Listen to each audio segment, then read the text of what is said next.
Hi, everybody. It's Alisamurray here with another Martini Talk, and we are doing this one remotely, which is just a sign of the times, guys, a sign of the times.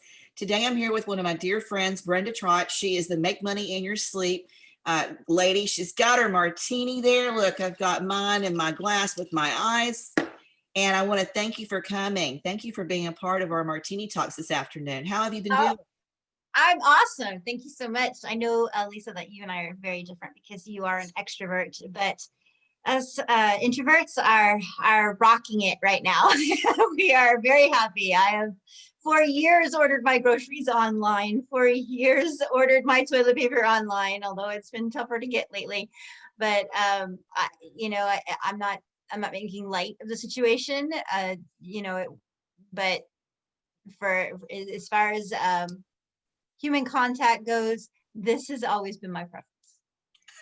Well, as far as working from home goes, this has always been my preference, and homeschooling has always been my preference, but being around people that I can hug and kiss and talk to is my preference.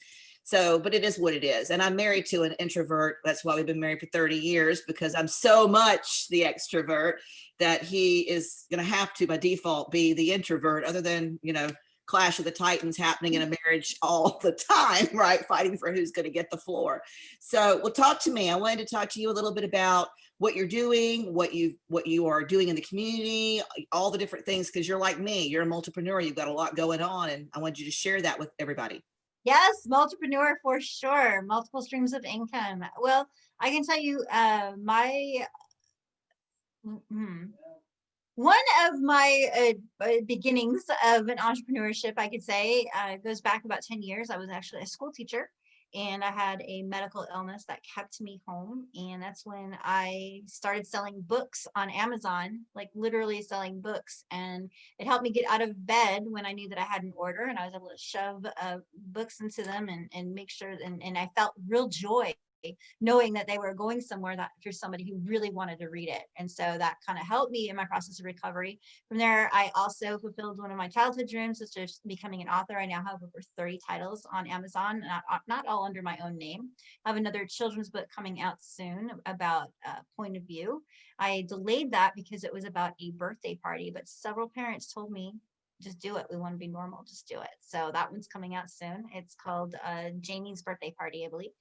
And I also, my most favorite thing to do is help small business owners prosper, no matter where they're from. So I like to work especially with those people who work out of their truck. What I mean by that is they're service professionals. And so think, the kind of people that service people in a local area, those are the guys that I can help the most, and making sure that they get found online by locals. And I was preaching this for a long time. I said, get ready for a really long vacation, because things may slow down. And so just work your buns off now, like you were going to go on vacation for a month. And that was way back. So here we are still. But it's also a great time right now as a business owner to just like you're doing, just kind of gather in group and get a focus on what you're doing and finally do it. So I know, Lisa, that you said that you've been wanting to do your show forever, and now you get the chance to do that, because we're more efficient when we don't have to commute, I think. Oh, yeah. Yeah, for sure. Well, you have had an experience where you've been able to get out of debt, and you wanted to share that with me. And I wanted to talk to you about it at length, because there's a lot of people right now who weren't prepared for what we've all had to go through, some a little bit more prepared than others. And for sure, a lot of people who were prepared are starting to see their savings dwindle, because there's not but so many months that people can hold on, and there's not but so much you can be prepared for. So, I mean, a year, okay, many people haven't been able to save out for a year to be able to be sustainable.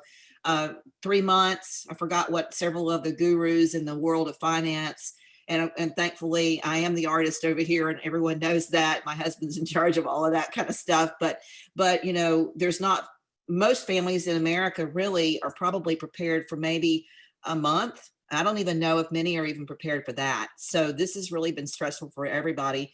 And you really were able to get into a program where you were able to get amazing things accomplished in a very short amount of time. So I want you to share that with everybody.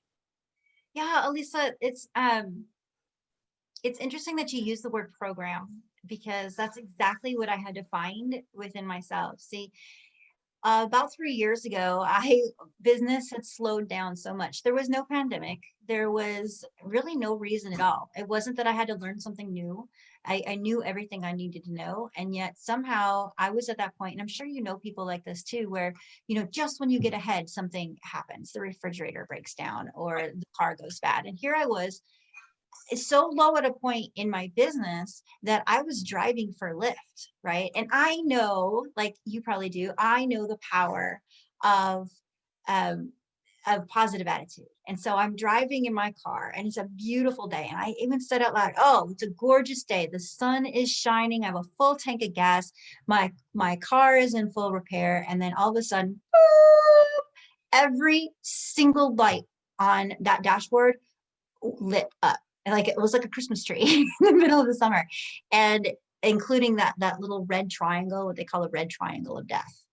And I really had hit bottom. I had so much debt. A lot of people are like this. I had so much debt. I didn't even know how much debt I had. I had just kind of dug myself into that hole, and I didn't even want to look at the amounts because it was so painful to see. And I know I'm not the only person who's ever been there. It got to a point that I literally thought I was cursed. And as I did some research, like, how do I get rid of this curse? Or, what is going on here? I realized that I really was cursed, but it was this little self-saboteur. And I like to envision, you remember, hopefully you're as old as I am, you can remember back in the day when we had those cartoons, and that wicked guy, with a big long mustache, and who's like, always maniacal, and he ties a lady up and sets her on the tracks, right? Yeah. Yeah. Okay, you know what I'm talking about. So there's actually this saboteur, this self curse that we can have, but it's so far embedded into our subconscious that we don't even know it's there.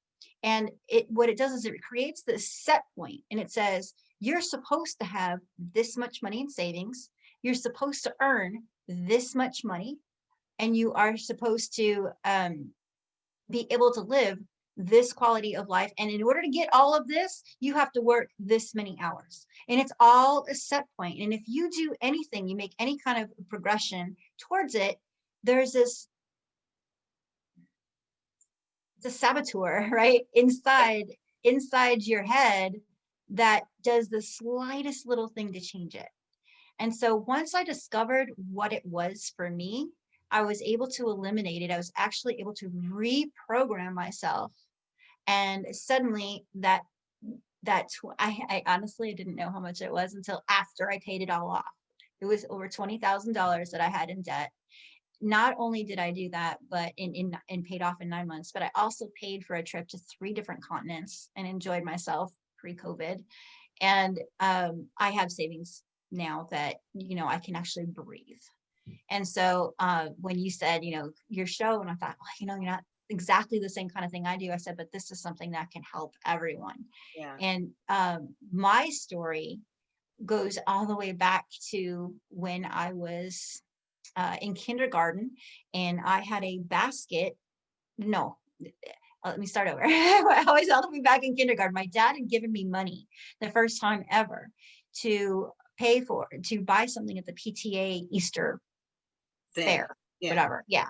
And they had given the money to a babysitter, and there's a mix up, and somehow I was given too much money, and I had no idea. I didn't even know how to count money at that time. I mean, barely started kindergarten.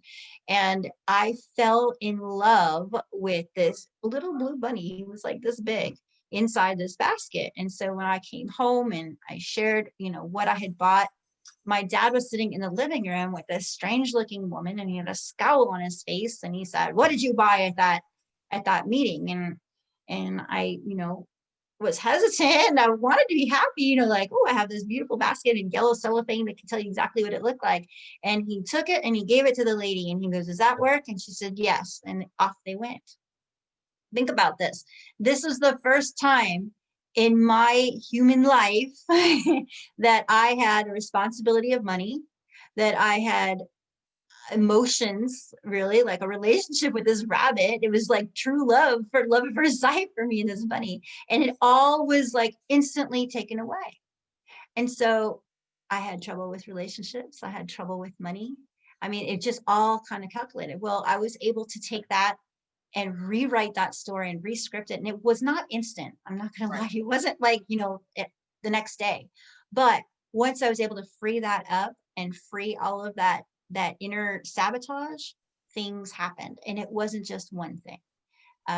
It wasn't, I actually went back to teaching for a little bit, but I also, in a classroom, and I enjoyed it and I loved it. And it gave me new material for new books. And I also had a relative that I actually don't know if I've ever met pass away and leave me a large sum of money. I got checks in the mail for really no reason. I had clients. Remember, my business was really, really, really slow. I all of a sudden had clients calling me. I didn't have to do any prospecting. It just came. And so I actually do have a workshop coming up, a free one. I just realized this. It's not, it doesn't say, how to get out of debt, but it's called setting goals. Because so many times when you have that saboteur, a lot of people, when I asked them, I said, this is the end of the year. Do you set goals for your life? Do you set goals, money goals in your business? Do you set, and people say, oh yeah, I set them just over here so that, I can reach them. I like to set goals that I can reach. And that's what many of us do. And that's a little bit of wisdom in there because we want to be able to celebrate. Why would we set a goal if we never reach them? Right. But this workshop is about how to set those outrageous goals and how to get them. And so I invite you to come. Absolutely. And I'm also going to put a link in the information for the episode so that everybody that's watching can get that information as well. Yeah, I was, there's like I said, this is also a technique. There's a part of my rescripting. I use a technique called EFT. Have you heard of that before? I have not. Okay, it's emotional freedom technique. And it's actually one of the few things that's been used with success with our military that come back with PTSD. And you're able to do it. So that was kind of one of the things I was leaning towards telling you. It's all interrelated. When I was able to use that technique, I also have suffered from extreme anxiety, agoraphobia, which is another thing about being an introvert and then ended up being trapped in your house. Agoraphobia, you really can't leave. And so, it's all in my head, right? But these strategies, this EFT has helped relieve that stress. And if you like to learn just a little bit, I can show you right here how to relieve some of that stress when you're out of Martini or I am never out of Martini. Okay. that is not going to ever Or happen. the refrigerator breaks down. I can show you right now. There's points on our meridian, and you can just kind of use 2 fingers, and you can just kind of tap on the top of your head. The refrigerator broke down again. And you just say it. The refrigerator broke down again. Refrigerator broke down again. What am I going to do? What am I going to do? Life is completely horrible. Life is completely horrible. It will never, ever get better. It will never, ever get better. And it sounds like I'm saying so many negative things. It sounds like I'm saying so many negative things. And I am, because I'm releasing it. And I am, because I'm releasing it. And you can also tap right here on the collarbone too. And just take a deep breath. And really, then you can go back and you can do the positives, okay? Well, the refrigerator was old. And it's not going to be easy, but I'll find a new one. And it's not going to be easy, but I'll find a new one. On secondhand, it could be easy. On secondhand, it could be easy. Could I ask someone if they have an old one? Could I ask someone if they have an old one? Maybe someone on Facebook is giving one away. Maybe someone on Facebook is giving one away. Regardless, everything always works out for me. Regardless, everything always works out for me. Take another deep breath. And it's something so simple, yet when you get that overwhelmed, and people can get that way right now, when you get overwhelmed with any kind of emotion. I've actually used that technique with students in the classroom before testing, test anxiety so bad they don't even want to come to school. And I honestly didn't even know that it worked for them until they started sneaking notes to me and telling me what a wonderful teacher I was, that I taught them how to eliminate stress, tap the stress away, Miss Trott, tap the stress away, you know. So I knew that it was actually making a difference. So I hope that that can make a difference for you or anyone else who's watching who just can't get over the stress of what's going on right now. Yeah, there's a lot of stress. There's a lot of stress. And martinis sometimes fix it, but most of the time they